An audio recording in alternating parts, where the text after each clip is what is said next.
Hello दोस्तों, स्वागत है आपका अपने YouTube channel GK crack with Mohit में। दोस्तों, जैसा कि आपको पता है कि हम मध्यकालीन भारत को टॉपिक वाइज पढ़ रहे हैं, तो हमने कौन कौन से टॉपिक कवर कर लिए हैं दोस्तों। तो हमने सबसे पहले अरब कर लिया है, अरब आक्रमण। फिर उसके बाद आता है दोस्तों आपका तुर्क आक्रमण। तुर्क आक्रमण भी हमने कवर कर लिया। देखते हैं अरब आक्रमण किस तरह मोहम्मद बिन कासिम आता है, भारत पर आक्रमण करता है, और किस प्रकार तुर्क आक्रमणकारी आते हैं, सबुक्तगीन और महमूद गजनवी जो 17 बार आक्रमण करता है भारत पर, सोमनाथ मंदिर पर जिसने आक्रमण किया। फिर उसके बाद आता है मोहम्मद गौरी। मोहम्मद गौरी के साथ दोस्तों जो आक्रमण करता है, फिर मोहम्मद गौरी के साथ में 4 लोग आते हैं, उसके 4 गुलाम जो आते हैं, तो उनमें से एक गुलाम हुआ करता था कुतुबुद्दीन ऐबक, जिसने दिल्ली सल्तनत की स्थापना की और उसने गुलाम वंश की स्थापना भी की। गुलाम वंश की स्थापना की दिल्ली में। और उसके बाद दोस्तों क्या होता है, गुलाम वंश का अंतिम शासक क्यूमार्स था। क्यूमार्स की दोस्तों 1290 में हत्या कर दी जाती है जलालुद्दीन खिलजी द्वारा। किसके द्वारा? जलालुद्दीन फिरोज खिलजी द्वारा। तो फिर जलालुद्दीन फिरोज खिलजी के द्वारा हत्या कर देने के बाद में क्या होता है दोस्तों कि वो फिर खिलजी वंश की स्थापना करता है। क्या करता है दोस्तों? खिलजी वंश की स्थापना करता है। और हमने कल गुलाम वंश को पूरा अच्छे तरीके से पढ़ लिया था। आज हमारा टॉपिक है खिलजी वंश। क्या दोस्तों? खिलजी वंश। खिलजी वंश देखते हैं आज खिलजी वंश में क्या, कौन से, किसने खिलजी वंश की स्थापना की, कौन कौन से राजा खिलजी वंश में हुए, और कौन सा अंतिम था, कौन सा पहला था। अलाउद्दीन खिलजी जिसका आपने सुना होगा, रणथंभौर और चित्तौड़ अभियान वगैरह दोस्तों, इस प्रकार से आक्रमण हुए। तो देखते हैं दोस्तों आज का खिलजी वंश हमारा टॉपिक है।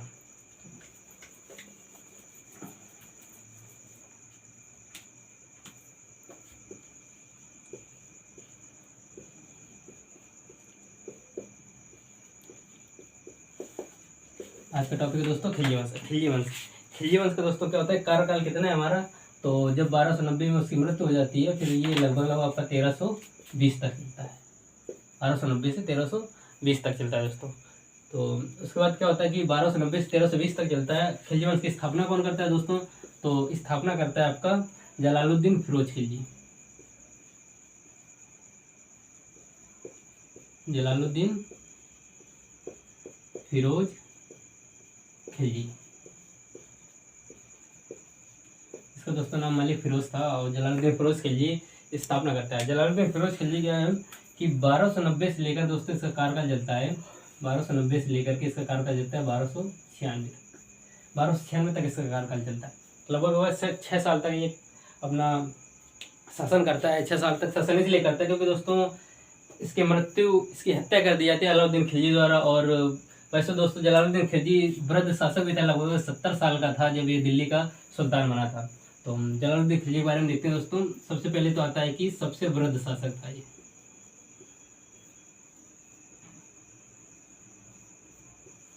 सबसे वृद्ध शासक हुआ करता है दोस्तों, लगभग 70 साल का था।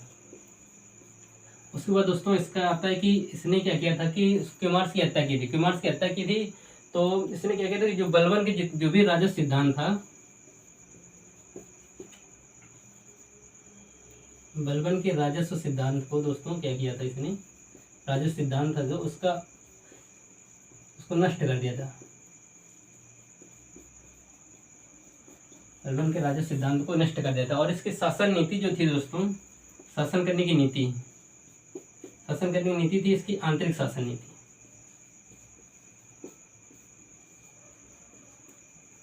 आंतरिक शासन नीति से मतलब क्या है? आंतरिक शासन नीति से मतलब ये है दोस्तों कि प्रजा को खुश करना, अंदर से मजबूत करना और सभी को खुश रखने की नीति आंतरिक नीति कहलाती है। और दोस्तों इसका जो राज्याभिषेक हुआ था, ये हुआ था किलोखरी महल में।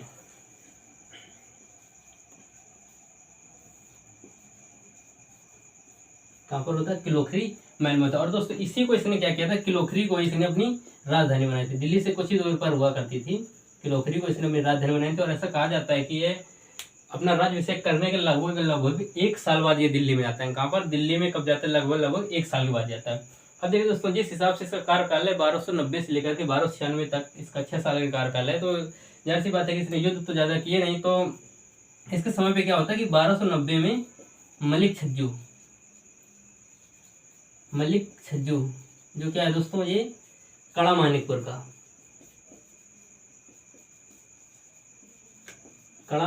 का दोस्तों ये हुआ करता था सरदार। तो कड़ा मानिकपुर में इसने क्या किया था कि विद्रोह कर दिया था। क्या कर दिया दोस्तों? विद्रोह। तो इस विद्रोह को दबाया किसने था? तो इसके समय पर इस विद्रोह को दबाया था अलाउद्दीन खिलजी ने। किसने दोस्तों? अलाउद्दीन खिलजी ने इस विद्रोह को दबाया था। तो इस वजह से अलाउद्दीन खिलजी को जलालुद्दीन फिरोज खिलजी ने सूबेदार बना दिया था। क्या कर दिया दोस्तों? सूबेदार बना दिया था, मानिकपुर का सूबेदार नियुक्त कर दिया था। क्या कर दिया दोस्तों? मानिकपुर का सूबेदार नियुक्त कर दिया था अलाउद्दीन खिलजी को। अब देखिए दोस्तों, फिर क्या होता है, जस्ट अगले ही साल 1291 में, 1291 जस्ट अगले ही साल युद्ध होता है, झाइन का युद्ध। जिस हिसाब से उसका कार्यकाल है उस हिसाब से इसने युद्ध तो ज्यादा नहीं लड़े। 1291 में झाइन का युद्ध होता है। अब झाइन का युद्ध किसके किसके बीच होता है दोस्तों? झाइन का युद्ध होता है जलालुद्दीन खिलजी, जलालुद्दीन खिलजी और दोस्तों होता है इसके बीच में रणथंभौर के राजा। कहाँ के दोस्तों? रणथंभौर के राजा हमीर देव हुआ करते थे। कौन दोस्तों? हमीर देव। हमीर देव हुआ करते थे, रणथंभौर के राजा हमीर देव हुआ करते थे। उस समय क्या होता है कि जलालुद्दीन खिलजी की हार हो जाती है। क्या होती है दोस्तों? जलालुद्दीन खिलजी की हार हो जाती है और रणथंभौर के राजा हमीर देव की जीत हो जाती है। तो ऐसा माना जाता है कि जब जलालुद्दीन खिलजी की हार हो जाती है झाइन के युद्ध में, तो जलालुद्दीन ने कहा था कि जो रणथंभौर का दुर्ग था उस दुर्ग की आलोचना करते हुए कहा था कि मेरे एक सैनिक के बाल के बराबर भी मैं इस दुर्ग को नहीं समझता। यानी कहता है कि मेरे सैनिक का जो एक बाल है उसके लिए मैं ऐसे 100 दुर्गों को कुर्बान कर देता हूँ। जलालुद्दीन खिलजी ने हार से आहत होकर ये कहा था। और जलालुद्दीन खिलजी ने बहुत सारे हिंदू मंदिर तोड़े थे, बहुत सारे किलों को तहस नहस किया था। तो बस इतना सा दोस्तों। उसके बाद क्या होता है कि 1296 में इसकी हत्या कर दी जाती है। हत्या कर दी जाती है, किसके द्वारा की जाती है? तो हत्या दोस्तों किसके द्वारा की जाती है? इसी के अलाउद्दीन खिलजी के द्वारा। अलाउद्दीन दोस्तों खिलजी कौन था? तो इसका भतीजा था, इसका भतीजा व दामाद था। कौन था दोस्तों? भतीजा व दामाद हुआ करता था। इसके 1296 में इसकी हत्या कर दी जाती है। इसके बाद अलाउद्दीन खिलजी गद्दी पर बैठ जाता है। तो दोस्तों ये था खिलजी वंश के जलालुद्दीन फिरोज खिलजी का दोस्तों, जिसके उनके बारे में जलालुद्दीन फिरोज खिलजी के बारे में था। तो आपको मैं हट जाता हूँ थोड़ी देर के लिए, आपको इसको स्क्रीनशॉट ले लीजिए या तो नोट कर लीजिए।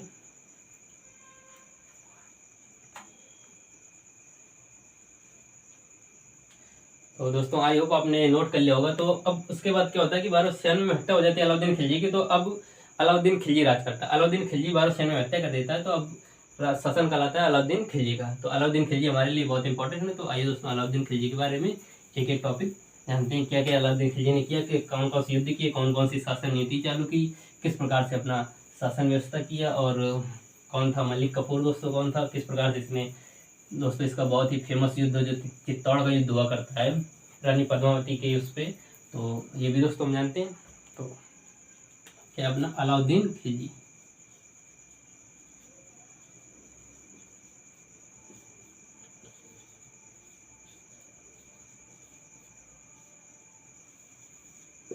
अलाउद्दीन खिलजी का कार्यकाल होता है 1296 से लेकर दोस्तों अलाउद्दीन खिलजी का कार्यकाल होता है 1296 से दोस्तों कार्यकाल होता है इसका लगभग 1316 तक। कहा था दोस्तों 1316 तक कार्यकाल होता है इसका। उस अलाउद्दीन खिलजी के बारे में दोस्तों क्या है कि इसका जो जन्म हुआ था, इसका जन्म होता है दोस्तों 1267 में। 1267 में जन्म होता है। इसके पिता का नाम शिहाबुद्दीन था। शिहाबुद्दीन। और दोस्तों एक इम्पोर्टेंट है, इम्पोर्टेंट मार्क करिएगा, इसके बचपन का नाम पूछते हैं आपसे। अगर इसमें आपसे कुछ पूछा जाता है अलाउद्दीन खिलजी के बारे में तो बचपन का नाम बहुत ही इम्पोर्टेंट है। इसके बचपन का नाम था अली गुरसस्प। बहुत ही इम्पोर्टेंट है दोस्तों, बचपन का नाम अली गुरसस्प। ये आपसे बहुत बार पूछा जाता है।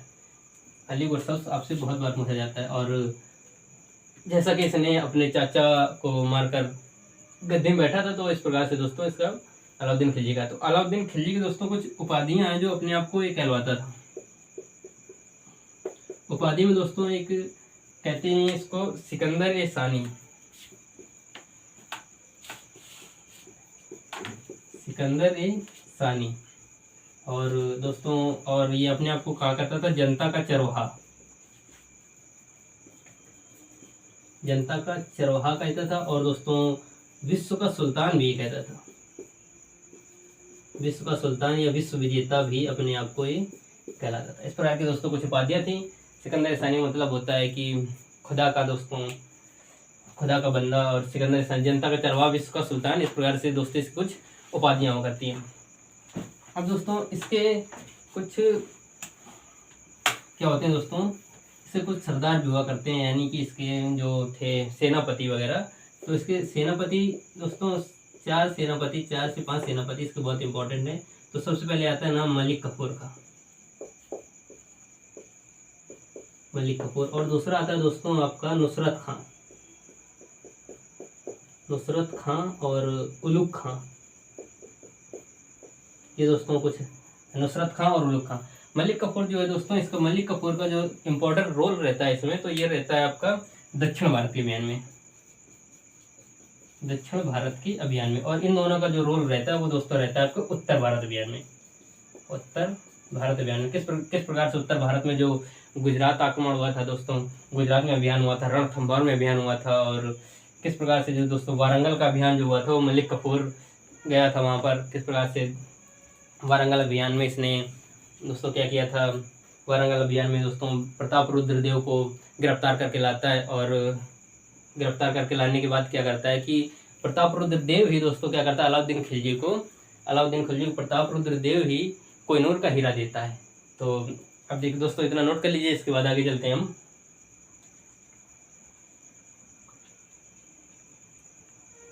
आयोग दोस्तों नोट कर लिया होगा। तो अब देखिए दोस्तों इसके एक एक करके हम इसके अभियानों के बारे में जानते हैं।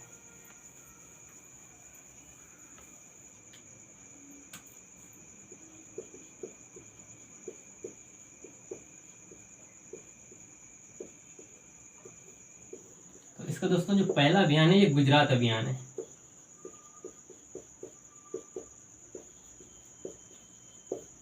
कौन दोस्तों, गुजरात अभियान। कब होता है ये दोस्तों, गुजरात अभियान दोस्तों आपका होता है 1299 में। किसमें होता है दोस्तों, 1299 में। और जब गुजरात पर अभियान करता है तो उस समय गुजरात का शासक कौन होता है, तो कर्ण बघेल होता है। कौन दोस्तों, कर्ण बघेल। इसकी कर्ण बघेल दोस्तों, गुजरात के कौन थे दोस्तों, कर्ण बघेल। और इसकी पत्नी कौन थी दोस्तों, कमला देवी। इसकी पत्नी जो दोस्तों थी वो कमला देवी थी। गुजरात के अभियान 1299 में दोस्तों क्या होता है कि इसने 4 से 5 अभियान किए हैं, और मात्र एक अभियान में ये स्वयं गया था। वो अभियान था चित्तौड़ का अभियान। किसमें दोस्तों, चित्तौड़ का अभियान। जब रानी पद्मावती की उसमें दोस्तों ये गया था अभियान में, तो मात्र एक अभियान ऐसा था जिसमें अलाउद्दीन खिलजी गया था, नहीं तो हर अभियान में अपने क्या करता था, सेनापतियों भेजता था। तो इसी प्रकार जो पहला अभियान था गुजरात अभियान 1299 में हुआ था। कर्ण बघेल गुजरात के शासक हुआ करते थे, उनकी पत्नी कमला देवी थी। और दोस्तों उनकी पत्नी थी कमला देवी। अब क्या होता है कि गुजरात अभियान में अलाउद्दीन खिलजी की तरफ से जाते हैं नुसरत खां और उलुग खां, क्योंकि गुजरात उत्तर भारत है। तो कौन जाता है दोस्तों, नुसरत खां और उलुग खां जाते हैं, उलुग खां। तो दोस्तों क्या होता है कि कौन कौन जाता है, नुसरत खां और उलुग खां दोस्तों, ये दोनों जाते हैं। अब नुसरत खां और उलुग खां जाते हैं, तो ये दोनों जाते हैं, और क्या होता है कि इनकी जीत हो जाती है, इनकी जीत हो जाती है। कर्ण बघेल जो है इनकी हार हो जाती है। हारने के बाद क्या करते हैं दोस्तों, ये दोनों कमला देवी को उठाकर ले आते हैं और किसको, अलाउद्दीन खिलजी को दे देते हैं। अलाउद्दीन खिलजी को सौंप देते हैं। तो अलाउद्दीन खिलजी इससे क्या करता है दोस्तों, शादी कर लेता है। अलाउद्दीन खिलजी कमला देवी शादी कर लेता है, और इन दोनों का पुत्र जो हुआ था वो होता है दोस्तों खिज्र खां। कौन है दोस्तों, खिज्र खां। देखिए दोस्तों इस बात को इंपॉर्टेंट नोट करिएगा, याद रखिएगा आप मेरी बातों को। जब इन दोनों का पुत्र होता है वो होता है खिज्र खां। इसका आगे जिक्र होगा दोस्तों, खिज्र खां का आगे जिक्र होगा। तो अलाउद्दीन खिलजी और कमला देवी का पुत्र कौन होता है, खिज्र खां। कमला देवी कौन थी, कर्ण बघेल गुजरात के शासक की पत्नी हुआ करती थी। कर्ण बघेल की हार हो जाती है, तो कमला देवी को उठा करके ले आते हैं। नुसरत खां और उलुग खां तो क्या होता है, अलाउद्दीन खिलजी को देते, अलाउद्दीन शादी कर लेता है। अब देखिए दोस्तों इसी गुजरात अभियान में एक इंपॉर्टेंट बात है। गुजरात अभियान में क्या इंपॉर्टेंट बात है कि जो नुसरत खां है दोस्तों, इसने क्या किया था कि 1000 दिनार में, 1000 दिनार में इसको, मलिक कफूर को, ये बहुत ही इंपॉर्टेंट रोल अदा करता है दोस्तों अलाउद्दीन खिलजी के साथ में। मालिक कपूर को खरीद लेता है। क्या कर लेता है दोस्तों? खरीद लेता है। और मलिक कफूर दोस्तों, अगर मलिक कफूर का जेंडर देखा जाए तो ये एक हिजड़ा था। क्या था दोस्तों? ये एक हिजड़ा था। ये हिजड़ा था, 1000 दिनार में खरीद लेता है, इसलिए इसे मलिक कफूर को 1000 दिनारी भी कहते हैं। पूछ लेता है दोस्तों 1000 दिनारी के नाम से किसको जाना जाता है? तो मलिक कफूर को। किसको जाना जाता है? मलिक कफूर को। अलाउद्दीन खिलजी मलिक कफूर। अलाउद्दीन खिलजी के दरबार में मलिक कफूर रहा करता था। मलिक कफूर हिजड़ा था, इसको खरीदा गया था 1000 दिनारी में। किस पे? गुजरात अभियान के समय पर। पूछ लेता है मलिक कफूर को किस में खरीदा था? गुजरात अभियान के दौरान खरीदा गया था, नुसरत खां के द्वारा। खरीद कर लाता है, अलाउद्दीन खिलजी को भेंट कर देता है। इस प्रकार से दोस्तों गुजरात अभियान में जीत होती है, सफलता प्राप्त होती है। इसके बाद दोस्तों क्या होता है कि इसके आगे आता है नंबर दूसरे पे रणथंभौर का। वही रणथंभौर दोस्तों जिसके किले को जीत नहीं पाता है जलालुद्दीन खिलजी, तो कहता है कि मेरे एक सैनिक के बाल के बराबर मैं ऐसे दुर्गों को नहीं समझता। तो रणथंभौर। अब रणथंभौर में दोस्तों क्या होता है? रणथंभौर में अभी भी राजा कौन है? हमीरदेव। कब होता है दोस्तों रणथंभौर अभियान? तो ये होता है 1301 में। कब होता है दोस्तों? 1301 में। इनकी पत्नी थी रंग देवी इनकी पत्नी थी। हमीरदेव राजा की रंग देवी पत्नी थी। अब इसमें भी दोस्तों नुसरत खां और वो लोग खा जाते हैं।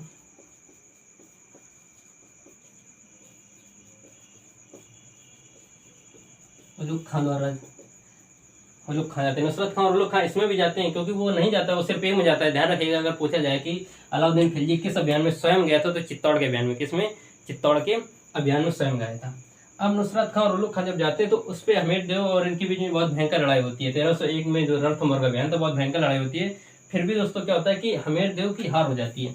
क्या होता है? हमीरदेव की हार हो जाती है, लेकिन हारते हारते नुसरत खां का काम तमाम कर देते हैं। हमीरदेव नुसरत खां का काम तमाम कर देते हैं। हारते हारते इसको मार डालते हैं, इसकी हत्या कर देते हैं। अब दोस्तों क्या होता है कि इसकी हत्या कर देते हैं। उसके बाद जो इनकी पत्नी थी, एक इनकी दोस्तों बेटी भी थी इनकी दोस्तों। तो इसके बाद क्या होता है कि हमीरदेव की जो पत्नी रंग देवी को जब पता चला कि ये राजा हमीरदेव की मृत्यु हो चुकी है, तो इन्होंने क्या कहते हैं अपने आप को अग्नि में सौंप दिया था। जिसको अग्नि जौहर बोलते हैं। क्या बोलते हैं दोस्तों? अग्नि जौहर। और क्या कहते हैं? अग्नि जौहर बोलते हैं। और बेटी ने क्या किया था? जल जौहर कर लिया था। बेटी जल में डूब करके मृत्यु को प्राप्त हो गई थी, और जो पत्नी थी वो अग्नि में डूब करके मृत्यु को प्राप्त हो गई। तो इसको दोस्तों क्या कहा जाता है? हमीरदेव की जो पत्नी रंग देवी थी, तो इस समय इसको क्या कहा जाता है? राजस्थान का प्रथम साका माना जाता है। साका का मतलब क्या होता है कि जो राजा हुआ करते थे, पति हुआ करते थे, वो दोस्तों क्या करते हैं कि जब लड़ाई लड़ने जाते हैं तो भगवा कलर का वस्त्र धारण करके जाते हैं, और अगर उनकी मृत्यु हो जाती तो पत्नियां क्या करती थी? अपने आप को आग में समर्पण कर देती थी। इसको जौहर बोलते हैं, और इस पूरे को दोस्तों क्या बोलते हैं? साका। तो राजस्थान का प्रथम साका भी माना जाता है। ये दोस्तों इसका रणथंभौर अभियान से कुछ जानकारी। अब दोस्तों इसका अगला आता है अभियान चित्तौड़ अभियान। इंपॉर्टेंट है दोस्तों, अगला अभियान आता है इसका चित्तौड़ अभियान। इंपॉर्टेंट इसलिए है कि इसमें ये स्वयं गया था। चित्तौड़ अभियान कब हुआ था दोस्तों? 1303 में। आपने एक फिल्म देखी होगी रानी पद्मावत फिल्म देखी होगी, तो आपको ये पूरा चित्तौड़ अभियान अच्छे समझ में आ जाएगा। चित्तौड़ अभियान में होता क्या दोस्तों कि चित्तौड़ अभियान में रावल रतन सिंह हुआ करते हैं। चित्तौड़ के उस समय राजा कौन हुआ करते हैं? रावल रतन सिंह। तो रावल रतन सिंह के दरबार में एक व्यक्ति रहा करता है जिसका नाम था राघव चेतन। क्या नाम था दोस्तों? राघव चेतन। ये राघव चेतन को पता चलता है कि रानी पद्मावत की खूबसूरती का पता चलता है उसको, तो ये जाता है दिल्ली। उससे रावल रतन सिंह से कुछ बहस हो जाती है, तो दिल्ली चला जाता है, और दिल्ली जाकर के उसको अलाउद्दीन खिलजी को बताता है, उसकी सुंदरता का बयान करता है। तो अलाउद्दीन सोचता है कि ऐसी सुंदर चीज़ मेरे पास क्यों नहीं है, तो वो जाता है उससे कहने। तो उसमें कहता है कि हमें सिर्फ एक बार आप दिखा दो रानी पद्मावत को। लेकिन रावल रतन सिंह क्षत्रिय साम्राज्य के थे, तो वो उनको ये बात बर्दाश्त नहीं हुई, और उसी में चित्तौड़ अभियान हुआ। तो दोस्तों क्या होता है कि इस समय रावल रतन सिंह थे। कौन थे? रावल रतन सिंह। इनकी पत्नी दोस्तों पद्मावत थी।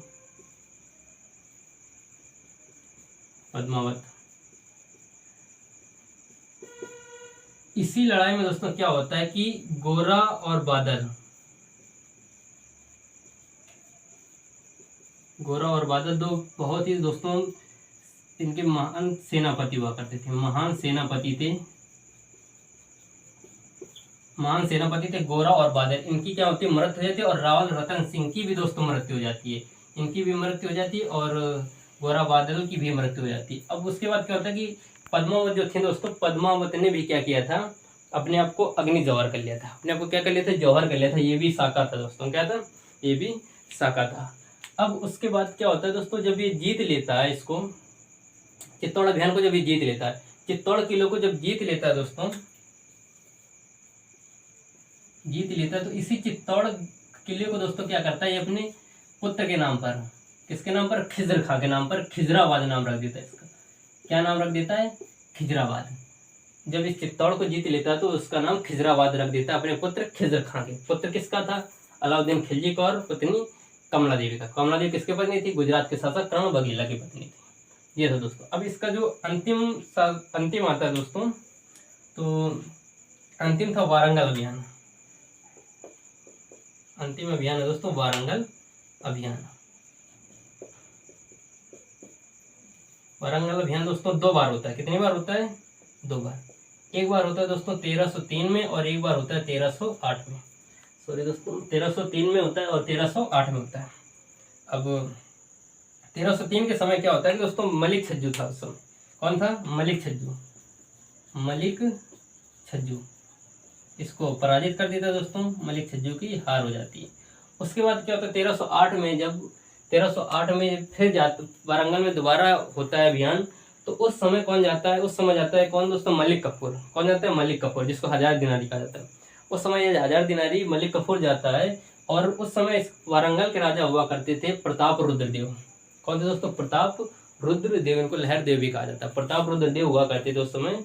तो उनको क्या करता है कि ये वारंगल अभियान में प्रताप रुद्रदेव हार जाते हैं, तो उसको बंदी बनाकर ले आता है, बंदी बनाकर दिल्ली ले आता है और उसको बंदी बनाकर लाता है, सोने की जंजीर में बांध कर लाता है। किसमें दोस्तों, प्रताप रुद्रदेव को सोने की जंजीर में बांध कर लाता है। और यही प्रताप रुद्रदेव बेशकीमती दोस्तों कोहिनूर का हीरा अलाउद्दीन खिलजी को देते हैं। क्या करते हैं दोस्तों, अलाउद्दीन खिलजी को कोहिनूर का हीरा कौन देता है, तो प्रताप रुद्रदेव। अब इस समय दोस्तों प्रताप रुद्रदेव और वर्सेस मलिक कफूर, मलिक कपूर। और प्रताप रुद्रदेव की दोस्तों जीत हो जाती है। प्रताप रुद्रदेव दोस्तों हार जाता है, सॉरी प्रताप रुद्रदेव हार जाता है, मलिक कपूर जीत जाता है। इसको बांध कर ले आते हैं। और यही प्रताप रुद्रदेव दोस्तों क्या करता है कि कोहिनूर का हीरा,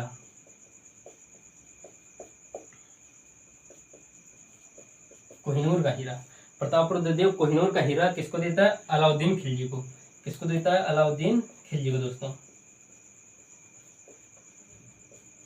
अलाउद्दीन खिलजी को देता है। तो ये दोस्तों उसके कुछ महत्वपूर्ण अभियान थे, दोस्तों। आप इनको नोट कर लीजिए, मैं साइड में हो जा रहा हूँ। उसके बाद दोस्तों अब इसका देखते हैं कि इसने कौन कौन से अपने कार्य किए, कौन कौन से ऐसे कार्य थे जो इसने पहली बार किए, कौन कौन से इसने प्रणाली शुरू की। तो इसके बारे में दोस्तों जानेंगे। तो पहले आप इसको नोट कर लीजिए।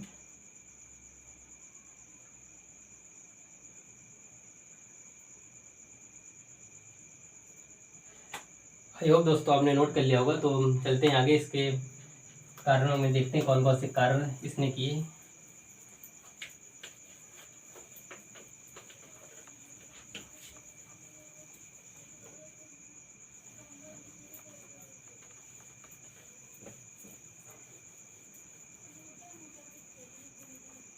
अब देखिए दोस्तों इसने कार्य कौन कौन से कार्य किए, इसके कार्य क्या क्या थे। तो इसका जो कार्य था, तो इसके कुछ इंपॉर्टेंट कार्य हैं। तो उनमें से एक कार्य ये भी है दोस्तों कि इसने जो सिक्के हैं, सिक्कों में तारीख खुदवाना, सिक्कों में इसने तारीख खुदवाई। ये कुछ कार्य हैं जो दोस्तों ये प्रथम बार हो रहा है, पहली बार हो रहे हैं, प्रथम टाइम हो रहे हैं, जो पहली बार हो रहे हैं। सिक्कों में इसने तारीख खुदवाई। क्या किया, सिक्कों में तारीख खुदवाई। और अलाउद्दीन दोस्तों जैसे ही राजा बना था, तो इसने क्या किया था कि सारे नशीले पदार्थों का सेवन बैन करवा दिया था। सारे नशीले पदार्थों सबको बंद करवा दिया था, सेवन करना भी गुनाह था दोस्तों, सब कुछ बैन करवा दिया था। अलाउद्दीन खिलजी ने। अब अलाउद्दीन खिलजी ने दोस्तों सब कुछ बैन करवा देता। उसके बाद क्या करते हैं दोस्तों, अलाउद्दीन खिलजी डाक व्यवस्था चालू करने वाला, डाक व्यवस्था चालू करने वाला दिल्ली सल्तनत का पहला राजा हुआ था। दिल्ली सल्तनत में पहली बार डाक व्यवस्था किसने चालू की? अलाउद्दीन खिलजी के द्वारा। और दोस्तों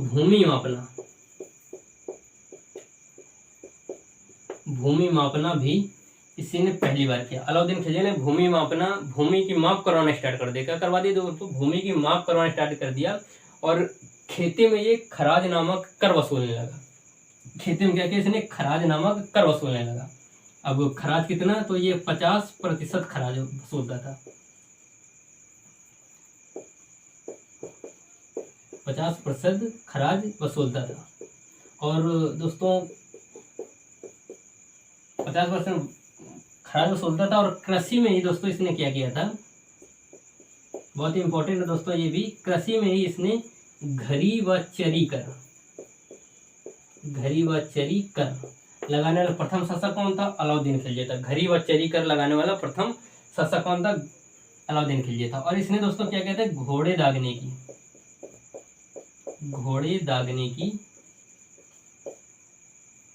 की प्रथा भी चालू की थी। क्या कहते हैं दोस्तों, उस समय घोड़े बहुत महंगे बिका करते थे। तो इसने क्या कहता है कि इसने कहा था कि जितने हमारे सैनिकों के पास घोड़े उनमें सब में ठप्पा लगा दिया, ताकि पता चल जाए कि नहीं ये हमारे ही उसका घोड़ा, हमारे इस वजह घोड़ा है। और दोस्तों क्या किया कि इसने सैनिकों का दोस्तों क्या किया, हुलिया का मतलब एक ड्रेस देने लगा कि सैनिक इस प्रकार से हमारे सैनिक होंगे।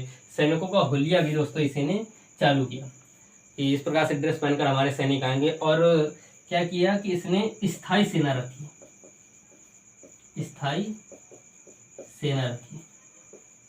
बहुत सारे दोस्तों इसने अच्छे काम किए थे। इसने घोड़े दागने प्रथा भी, सैनिकों को लिया, स्थायी सेना रखी। और दोस्तों इसने क्या किया था कि उनको नगद वेतन देने लगा था। सेना को नगद वेतन देने लगा था।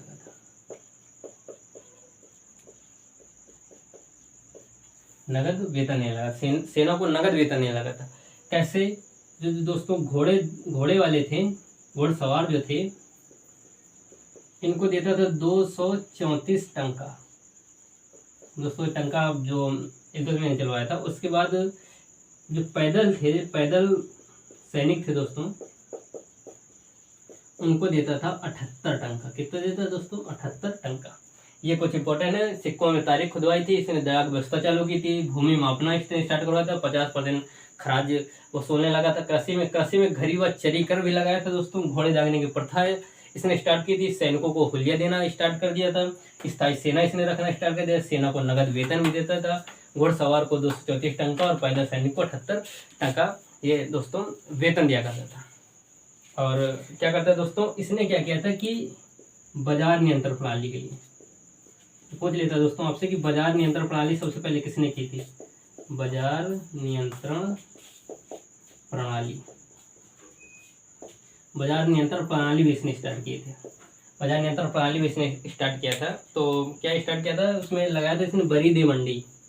एक दोस्तों बरीद ए मंडी, इस प्रकार से उसने चालू किया था। बरीद ए मंडी जो मंडी के निरीक्षक होगा था। बाजार नियंत्रण प्रणाली किसने लगाई दोस्तों? तो बाजार नियंत्रण प्रणाली अलाउद्दीन खिलजी ने चालू की थी। अब बरीद ए मंडी दोस्तों चालू करता है। साधारण मंडी, सराय अदल, एक और वक़्त है सराय अदल, और दोस्तों साधारण बाजार, और घोड़े और दासों का व्यापार करने वाली बाजार, इस प्रकार से इसने चालू किया था। और दोस्तों एक क्या होता है कि इसने दीवान ए रियासत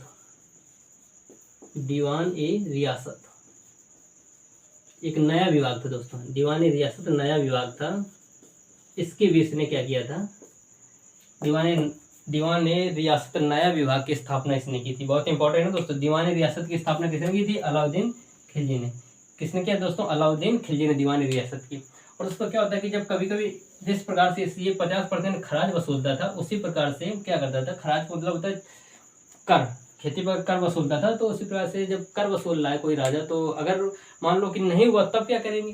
जब हुआ भाई, दोआब के क्षेत्र जो थे, दोआब के क्षेत्र मतलब गंगा सिंध वाले, सिंध और गंगा वाले जो क्षेत्र थे, दोआब के क्षेत्र, अगर उस पर हो रहा है अच्छी पैदावार तो 50% खराज वसूलेगा। मान लीजिए अगर नहीं हुआ, सूखा पड़ गया तो सूखा पड़ने पर भी दोस्तों ये काम करता था। वैसे तो देखा जाए तो दोस्तों अभियानों के दौरान बहुत ही खतरनाक थे, लेकिन कुछ ऐसे काम किए थे जिसमें लग रहा था कि राजाओं की तरीके भांति काम करता है। जनता का चरवाहा जिस प्रकार किसी ने अपने कहा था, तो उसने साबित भी किया था, जनता का चरवाहा। अब दोस्तों क्या होता है कि जब ये अकाल पड़ा था, अकाल पड़ता था तो क्या करता था ये, जिस प्रकार से अभी राशन मिलता है, जिस प्रकार से अभी राशन मिलता है, तो इस प्रकार से इसने भी राशन देना स्टार्ट किया था, राशन देना प्रारंभ किया था, राशन देना प्रारंभ किया था, राशनिंग प्रणाली स्टार्ट की थी। अगर पूछा जाए कि भारत में सर्वप्रथम राशनिंग प्रणाली किसने स्टार्ट की, तो किसने स्टार्ट की, अलाउद्दीन खिलजी ने। किसने स्टार्ट की, अलाउद्दीन खिलजी ने। अब क्या होता है दोस्तों, अलाउद्दीन खिलजी का ऐसे चलता रहता है। फिर इसका 1316 में इसको हो जाता है जलोदर नामक रोग। क्या हो जाता है दोस्तों, जलोदर नामक रोग हो जाता है और इसकी मृत्यु हो जाती है। तो 2 जनवरी 1316 इसकी मृत्यु हो जाती है, 1316 ईस्वी में इसकी मृत्यु हो जाती है। कैसे हो जाती है दोस्तों, जलोदर नामक रोग से।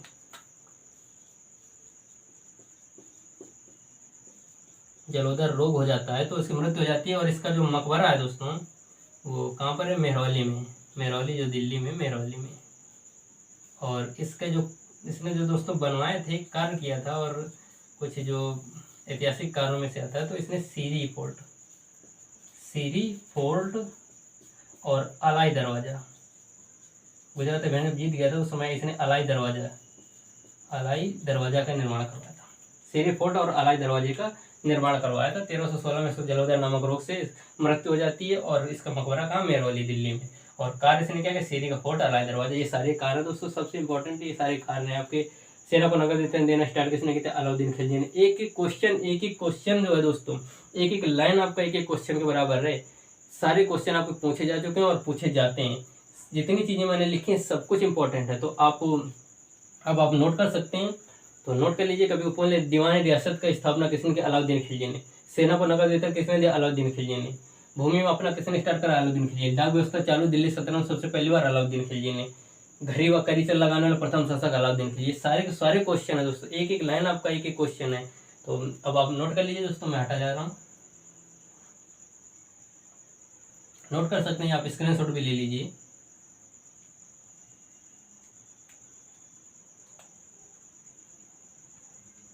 आई होप दोस्तों आपने नोट कर लिया होगा। तो अब चलते आगे। उसके बाद क्या होता है, इसकी मृत्यु हो जाती है। इसके बाद दोस्तों क्या होता है, इसकी मृत्यु हो जाती है तो फिर अगला शासक आता है। अगला शासक उतना ज़्यादा इम्पोर्टेंट नहीं है ना, उतने ज़्यादा ये दोस्तों होते हैं कि अब अच्छे से राज्य का चला लें। ये मान लीजिए कि खिलजी वंश में अलाउद्दीन खिलजी जो थोड़ा मजबूत शासक हुआ करता था और हिम्मत वाला शासक हुआ करता था, जिसने इतने साल राज कर लिया। देखिए 1290 से 1316 तक, 1296 से लेकर के 1316 तक इसने राज किया दोस्तों। उसके बाद आता है अलाउद्दीन खिलजी के बाद दोस्तों आता है मुबारक शाह खिलजी। कौन आता है दोस्तों, मुबारक शाह खिलजी। ज़्यादा कुछ इंपॉर्टेंट नहीं है, अंतिम शासक हुआ करते हैं मुबारक शाह खिलजी।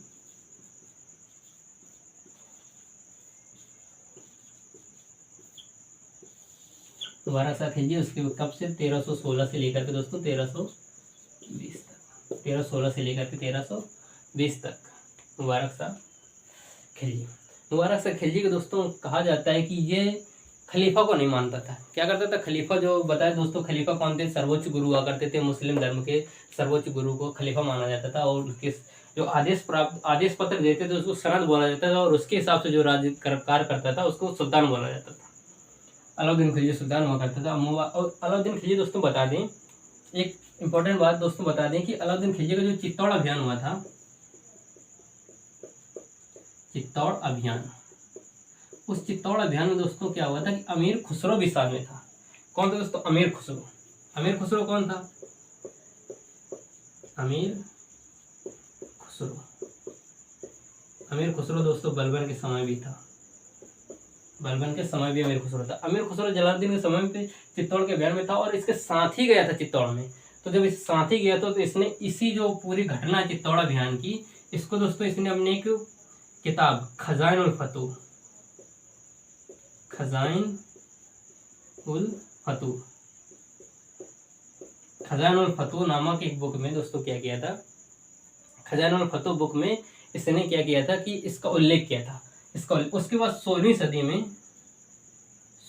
में मलिक मोहम्मद जायसी, किसने दोस्तों, मलिक मोहम्मद जायसी ने क्या किया था, अपनी पुस्तक पद्मावत 16वीं शताब्दी में मलिक मोहम्मद जायसी ने अपनी पुस्तक पद्मावत में ये सारा वर्णन किया। उसको मतलब कुल मिलाकर के खजानुल फतू को इसने पद्मावत नामक ग्रंथ में संकलित कर दिया था। अमीर खुसरो खजानुल फतू, अमीर खुसरो है कौन दोस्तों, अलाउद्दीन खिलजी दरबार रहता था। और अलाउद्दीन खिलजी ने इसको दोस्तों किसकी उपाधि दी, तोताए हिंद की, तोताए हिंद या तूतीय हिंद की उपाधि अमीर खुसरो को दी थी। किसको, अमीर खुसरो तूतीय हिंद, किसके दरबार, अलाउद्दीन खिलजी के दरबार में। खजानुल फतू दोस्तों इसके 16वीं शताब्दी में इसी खजानुल फतू को चेंज करके पद्मावत में कौन लिखता है, मलिक मोहम्मद जायसी लिखते हैं। तो ये कुछ दोस्तों इंपॉर्टेंट बात थी। अब दोस्तों देखिए मुबारक शाह के बारे में जानते हैं कुछ। मुबारक शाह दोस्तों क्या हुआ था कि इसने खलीफा को नहीं माना था, खलीफा को स्वयं को खलीफा घोषित कर लिया था। इसने क्या किया था, इसने स्वयं को खलीफा घोषित कर लिया था, स्वयं को दोस्तों खलीफा घोषित कर लिया था। इसने स्वयं को खलीफा घोषित कर लिया था। और इनके दरबार में बरनी रहा करते थे। बरनी कौन दोस्तों, बरनी के अनुसार क्या होता था कि कहते थे मुबारक शाह खिलजी जो है ये कभी कभी दरबार में नग्न अवस्था में चलाता था। पागल बादशाह नाम देते थे, मुबारक शाह खिलजी कहते थे पागल है। बरनी के अनुसार, बरनी ने अपने ग्रंथ में लिखा है कि मुबारक शाह खिलजी जो था तो ये दरबार में कभी कभी नग्न अवस्था में भी चलाता था। तो किसके अनुसार दोस्तों पूछ लेते हैं, किसके अनुसार, तो ये बरनी के अनुसार, बरनी के अनुसार क्या कहता है दोस्तों, बरनी के अनुसार क्या होता है कि दरबार में नग्न अवस्था में आ जाना।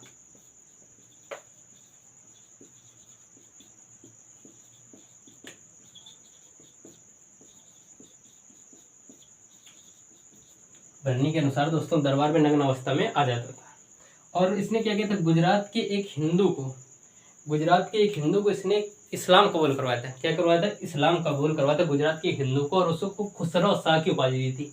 इसकी खुसरो शाह की उपाधि उसको दी थी। और उसी खुसरो शाह को इसने अपना वजीर बना लिया था। किसको दोस्तों, खुसरो शाह को, खुसरो शाह। इस खुसरो शाह को दोस्तों क्या किया था, गुजरात का एक हिंदू था जिसको मुस्लिम धर्म कबूल करवाया था और उसको इसने अपना वजीर बना लिया था। उसको खुसरो शाह की उपाधि दी थी। अब यही खुसरो शाह ने दोस्तों इसको 1320 में हत्या कर दी थी। इसकी हत्या कर दी थी 1320 में, हत्या कर देता है दोस्तों मुबारक शाह खिलजी की। 1320 में हत्या कर देता है मुबारक शाह खिलजी की। उसके बाद खुसरो खां कुछ दिन राज करता, थोड़े बहुत दिन। उसके बाद दोस्तों आता है गयासुद्दीन तुगलक, तुगलक वंश का जो आता है दोस्तों। तो तुगलक वंश का संस्थापक जो होगा था इस खुसरो शाह को मार डालता है और उसके बाद तुगलक वंश की स्थापना करते हैं। तो तुगलक वंश जो आपका दोस्तों 1320 से चलता है 1414 तक, 1320 से 1414 चलता है। जो तुगलक वंश दोस्तों हम अगले वीडियो पर कवर करेंगे। आज का वीडियो लंबा हो जाएगा दोस्तों। तो तुगलक वंश में बहुत सारे राजा हुए, फिरोज शाह तुगलक, मोहम्मद बिन तुगलक, गयासुद्दीन तुगलक, ये सारे जो राजा हुए तो उनके बारे में हम कल सारी अच्छे से डिटेल एक एक डिटेल से जानेंगे।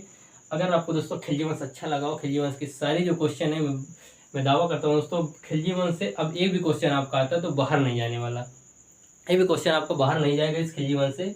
अगर आपने इस वीडियो को अच्छे से देखा है और आपने सारे नोट्स अपने अच्छे से तैयार किए हैं और कुछ नहीं करना दोस्तों, आपको वीडियो अच्छे से देखना है और उसके बाद में आपको नोट्स एक बार दोबारा रिवाइज करना है। उसके बाद दोस्तों आपके माइंड में हमेशा के लिए खिलजी वंश बैठ जाएगा।